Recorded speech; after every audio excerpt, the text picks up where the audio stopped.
Ito na nga ang paayuda sa atin ni KD Estrada at Alexa Ilacad, kung saan ngayong mani na ito ng samot-saring komento sa social media. Sabay-sabay nating tingnan at alamin ang mga nakakilig na ayuda tungkol sa KDLX. Grabe nga talaga ang pagkamis ng marami dito dahil nabibisi nga sila sa kanilang taping at schedule sa mga iba pang ganap. Narito nga ang nasabing post.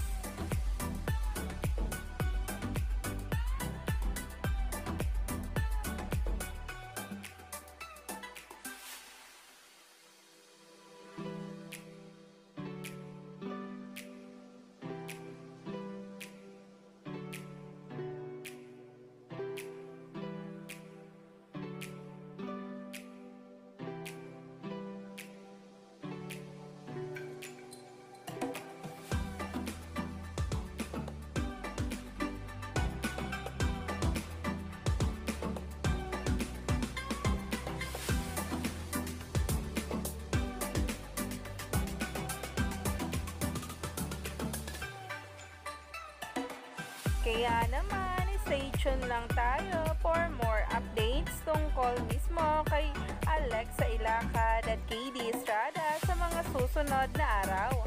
Dahil talaga nga namang kakahimlayan nga natin ang mga paayuda at pasabog patungkol sa kanila. Lalo pat sunod-sunod nga ang mga ayuda at mga kaganapan tungkol mismo kay KD at Alexa.